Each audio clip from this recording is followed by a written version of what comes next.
নমস্কার বন্ধুরা, দেখুন আজকে আমি বাটা মাছ দিয়ে সরষা দিয়ে বানিয়ে দেখাবো। তার জন্য মাছগুলোকে হলুদ নুন দিয়ে মাখিয়ে রেখেছি।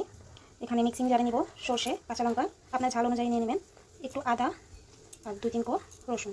এগুলোটাকে আমি মিক্সার জারে পেস্ট করে নেব। এখন মাছগুলো ভেজে নেব। যেহেতু সর্ষে দিয়ে রাখবো তো মাছগুলো বেশি ভাজার দরকার নেই, হালকা ভাজলে হবে।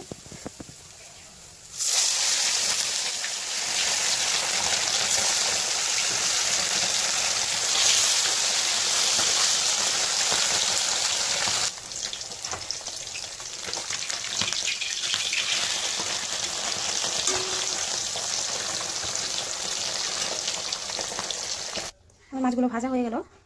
এখন আমি মাছ ভাজা তেলেই দিয়ে দেবো কালি জিরে।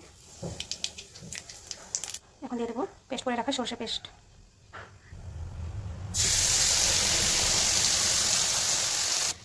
এখানে অ্যাড করবো হলুদ গুঁড়ো,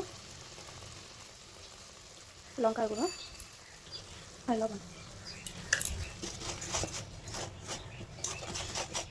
এটা 2-3 মিনিট নাড়াচাড়া করে নেব।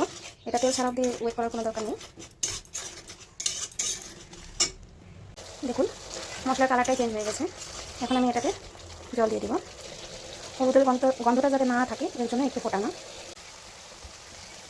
জল দিয়ে দিব।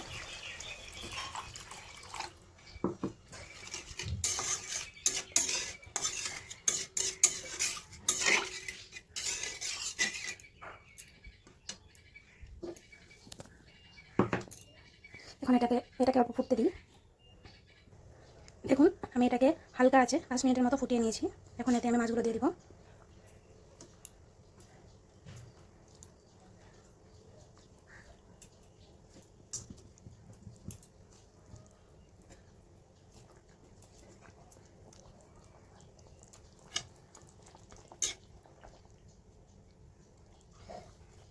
এটাকে আরও কিছুক্ষণ ফুটিয়ে নেব।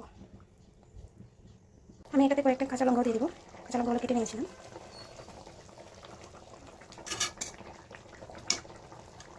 দেখুন এটা অনেকক্ষণই ফুটলো, তো গ্রেভিটাও দেখুন অনেকটাই ঘন হয়ে এসেছে।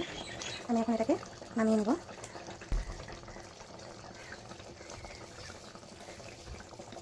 দেখুন বন্ধুরা এটার ফাইনাল রেজাল্টটা। আমি এটাতে আর একটু সরষের তেল অ্যাড করে দেবো, কাঁচা সরষের তেল যেটা হয়।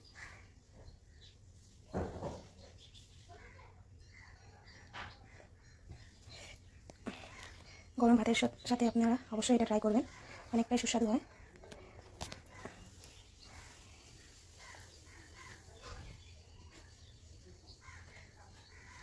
Thank you for watching.